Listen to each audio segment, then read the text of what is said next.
있었잖아.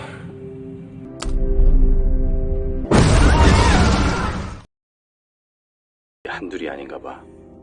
Di awal film, terlihat seorang bos mafia Jepang yang bernama Koreda ditelepon oleh seseorang tidak dikenal, lalu dia pun melihat semua anak buahnya seketika sudah tewas. Merasa ada sesuatu yang tidak beres, Koreda pun mengambil sebuah shogun untuk melindungi dirinya. Namun tiba-tiba saja datang seorang pria yang mencekik lehernya dengan kawat, yang mana pria itu merupakan seorang pembunuh bayaran yang bernama Kim. Kim sebenarnya adalah mantan agen rahasia yang memiliki kemampuan membunuh tingkat tinggi dan sudah dilatih sedemikian rupa agar menjadi mesin pembunuh yang sempurna. Namun karena pemerintah menganggap bahwa program tersebut akan menciptakan sosok mesin pembunuh, maka dari itu Kim telah dipecat dari Badan Intelijen Negara. Setelah bertahun-tahun menjadi pembunuh bayaran, Kim berniat untuk merubah hidupnya. Saat berada di restoran, Kim melihat sebuah lukisan pantai yang terletak di daerah Panama dan Kim sangat ingin tinggal di sana. Berpindah ke Bangkok, Thailand, kita diperkenalkan dengan seorang wanita bernama Siung yang sedang bersama putrinya. Siung ternyata merupakan mantan kekasih Kim. Namun sejak dikeluarkan dari Badan Intelijen Negara, Kim belum pernah sama sekali bertemu dengan mereka berdua. Dia juga tidak pernah mengetahui kalau dirinya memiliki seorang putri kecil dari wanita yang pernah tidur bersamanya.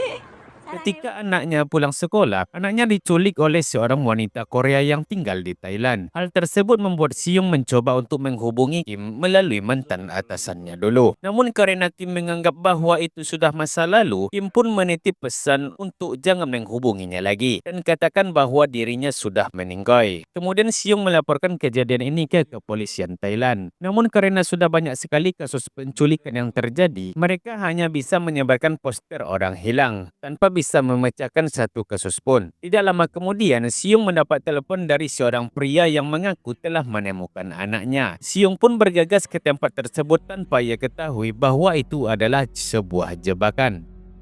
Di sisi lain, Kim sendiri mendapatkan kabar jika Siung telah meninggal. Hal tersebut membuat Kim menjadi mengingat masa lalu mereka. Ketika masih menjadi Badan Intelijen Negara, setelah itu Kim mendatangi mayat Siung yang sudah tiba di Korea. Di sana ia melihat adanya bekas luka sayatan dan organ dalam yang hilang. Di sini Kim sangatlah sedih karena ia tidak menghiraukan Siung ketika mencoba menghubunginya beberapa waktu lalu. Kemudian Kim pun meminta barang-barang Siung untuk ia bawa. Tanpa sengaja Kim melihat beberapa foto mantan kekasihnya bersama seorang gadis kecil yang Kim belum menyadari siapa itu. Kemudian dia mendatangi mantan atasannya dan menanyakan siapakah anak kecil yang ada di foto tersebut. Alangkah terkejutnya ketika Kim mengetahui bahwa putri kecil di foto itu adalah anak kandungnya sendiri. Ternyata Siung memilih untuk merawat putrinya sendirian setelah departemen tempat mereka bekerja dulu telah dibubarkan dan setiap anggotanya diwajibkan untuk bersembunyi di tempat yang terpisah. Bertepatan dengan kejadian ini, Kim pun mendapat masalah baru ketika si Kadut atau orang yang sebelumnya menyuruh Kim untuk melakukan pembunuhan menelpon jika ada seseorang yang sedang memburu mereka, yaitu seorang pria bertato yang kejam bernama Rai. Rai merupakan adik kandung dari si Koreda alias bos mafia yang diadegan sebelumnya Kim bunuh.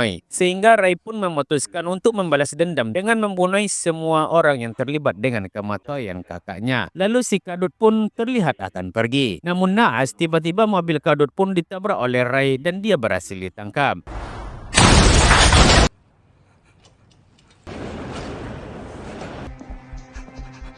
Kemudian Ray pun menginterogasi Kadut secara brutal, sehingga Kadut pun terpaksa buka mulut perihal nama dan orang yang telah membunuh Koreda yaitu Kim. Kembali ke Kim, di sini ia meminta berkas-berkas mengenai kehidupan kekasih dan anak kandungnya di Bangkok. Pada saat itu, Kim pun memutuskan untuk pergi ke sana dan bertekad untuk menemukan anaknya yang hilang.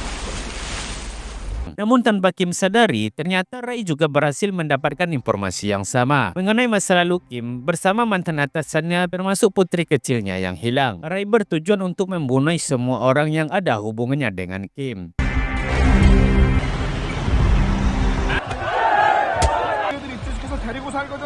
Kim yang sudah tiba di Bangkok, di sana dia menemui seorang pria yang merupakan teman dari atasannya. Dengan petunjuk yang diberikan oleh teman atasannya, Kim pun menyelidiki seorang pria berkemeja putih. Pria tersebut merupakan agen perumahan real estate yang pernah menemui kekasihnya saat terjadi penculikan. Ternyata pria tersebut ada hubungannya dengan kasus penculikan putri Kim.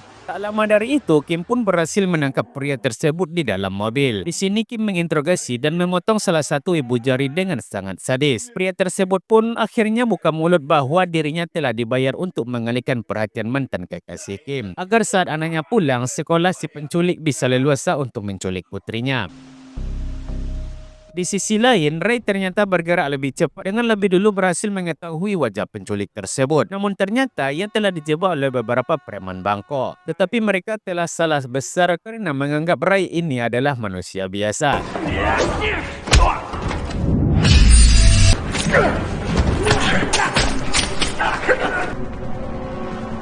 Di tempat lain, ternyata Kim lebih dulu mendapatkan si penculik yang merupakan seorang wanita Korea yang tinggal di Bangkok, di mana wanita itu mengatakan bahwa anaknya ternyata masih hidup dan sekarang sedang dikurung di sindikat perdagangan organ manusia. Kim kembali menemui teman atasannya untuk mencari tahu di mana lokasi para sindikat kriminal tersebut. Kemudian Kim diperkenalkan dengan seorang waria bernama Yuyi. Yuyi yang sudah lama tinggal di Bangkok ternyata memiliki banyak kenalan termasuk para sindikat kriminal perdagangan manusia. Kemudian Yuyi pun mengantarkan Kim untuk pergi ke gedung tempat dikurungnya anak-anak kecil korban penculikan. Sampai di sana, Kim dan Yuyi pun berpura-pura sedang membutuhkan seorang anak Korea dengan ciri-ciri yang sudah disebutkan. Di mana salah satu penjaga di sana mengatakan bahwa memang baru-baru ini mereka memiliki satu anak perempuan Korea. Namun sudah lebih dulu dipesan oleh orang lain. Lalu Kim disuruh menunggu bosnya. Kim yang sudah tidak sabar, dia pun nekat membuka kurungan anak-anak korban penculikan tersebut. Lalu saat para penjaga datang, Kim pun segera membunuh mereka semua dengan sangat cepat. Setelah diancam penjaga, wanita itu pun akhirnya buka suara bahwa putri Kim telah dibawa ke suatu tempat untuk dilakukan operasi pengambilan jantung. Ketika mereka akan pergi, tiba-tiba saja Ray sudah berada di sana dan sedang menghabisi para penjaga lainnya. Melihat hal tersebut, Kim pun menyuruh Yuyi untuk pergi bersama salah satu anak kecil di sana. Sedangkan dia sendiri akan menghadapi orang-orang yang sedang diselimuti dendam kematian kakaknya.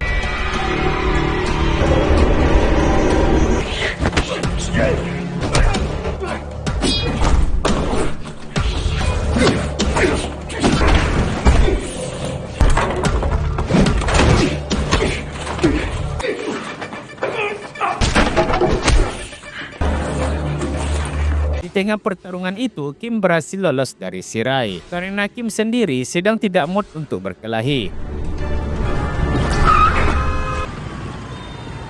Di tempat lain, Yuyi ternyata telah ditangkap polisi karena ketahuan sedang membawa seorang anak kecil. Di sini Yuyi pun harus mendekam di penjara yang dipenuhi dengan narapidana. Beruntungnya, Yuyi pun bisa keluar karena tidak ada bukti yang memberatkannya. Sementara Kim sendiri sedang mencari lokasi ke mana putrinya dibawa. Di sisi lain, Ray sendiri terlihat masuk ke sebuah toko senjata, di mana dia tidak peduli memukul penjaga toko tersebut. Kemudian Ray menyuruhnya untuk memanggil para preman yang menguasai daerah tersebut. Kemudian Ray bertanya kepada para preman itu tentang seorang gadis kecil Korea yang baru-baru ini telah diculik.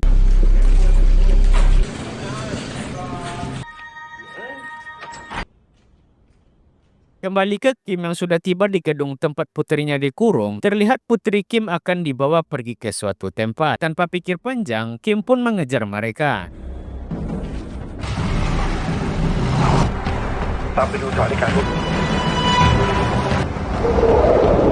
Namun di tengah perjalanan, lagi-lagi Ray muncul menggunakan bemo dan langsung menyerang mobil Kim secara membabi buta.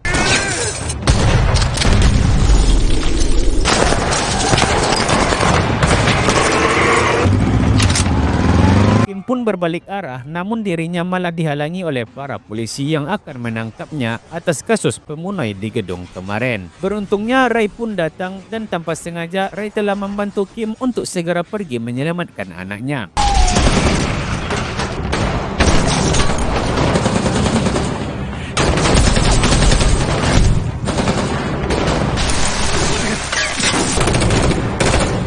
Di sini, Ray pun tengah digempur habis-habisan oleh pihak kepolisian.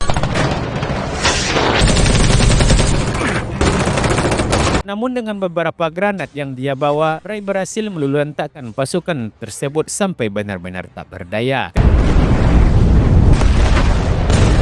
Kembali ke Kim, saat dia sampai di lokasi, Kim dengan cepat menembak para dokter berbeda itu dan segera membawa anaknya keluar dari sana. Setelah itu, Kim memutuskan tinggal di sebuah hotel untuk waktu. Tetapi ini semua belum berakhir. Kegaduhan dan keributan yang ditimbulkan ternyata memancing amarah sang bos sindikat kejahatan. Saat mereka sedang berdiskusi, tiba-tiba saja Ray datang ke tempat tersebut dengan membawa beberapa senjata dan granat di tubuhnya. Di sini Ray pun menawarkan kerjasama untuk menangkap satu orang pria, yaitu si Kim. Di lain waktu, Ray yang dibantu oleh para penjahat itu berhasil mendapatkan teman atasannya, Kim. Di situ pria tersebut pun disiksa habis-habisan sehingga akhirnya buka suara mengenai hotel tempat Kim menginap. Sementara di kamar hotel, Kim sangatlah sedih melihat kondisi trauma psikologis yang dialami putrinya. Lalu Kim manggil seorang dokter untuk memeriksa putrinya. Di sini Kim meminta tolong kepada dokter tersebut untuk menjaga putrinya sampai Kim tiba. Karena Kim akan keluar sebentar untuk mencari seseorang. Kemudian Kim duduk di samping putri kecilnya dan memeluknya sambil menangis.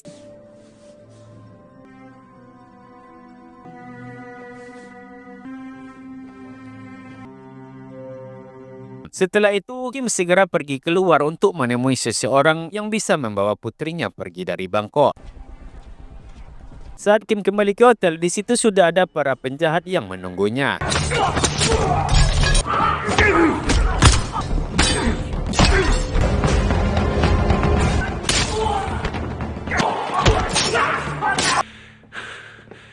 Sesampainya di kamar, Kim dikejutkan saat melihat sang dokter yang sudah tewas dan anaknya yang sudah berada di dalam koper. Ternyata di situ sudah ada Ray yang bekerja sama dengan para penjahat tersebut. Namun saat para penjahat itu akan membawa Kim untuk diserahkan kepada bosnya, Ray malah menembak mereka semua. Ternyata Ray berencana untuk membuat Kim menderita dan akan membunuh putrinya tepat di depan mata kepalanya sendiri. Sehingga hal itu dianggap setimpal dengan kematian kakaknya. Merasa tempat ini tidak aman, Ray menyuruh anak buahnya untuk membawa Kim ke tempat yang telah ditentukan. Sementara itu Ray sendiri akan membawa koper yang berisi putri kecil Kim. Ketika mereka akan keluar dari hotel, muncullah Yuyi yang dengan nekat menabrak mobil yang membawa Kim. Di sini Yuyi berhasil melepaskan Kim. Namun putri Kim masih berada di mobil yang dikendarai oleh Ray. Kemudian Kim segera berlari mengambil jalan pintas untuk menembak Ray dari arah yang berlawanan.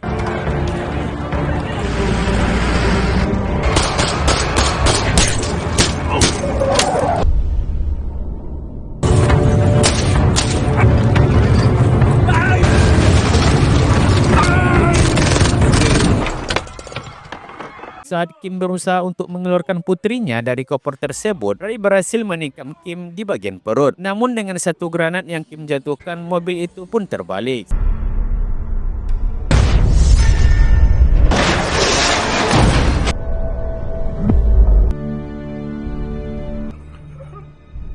Saat putrinya sudah diselamatkan, muncullah Yui yang langsung mengambil putri Kim. Di sini Kim memutuskan untuk berkorban demi menyelamatkan si buah hati. Karena Kim sudah menggenggam secuil granat di tangannya, yang membuat mereka berdua meledak dan hancur berkeping-keping.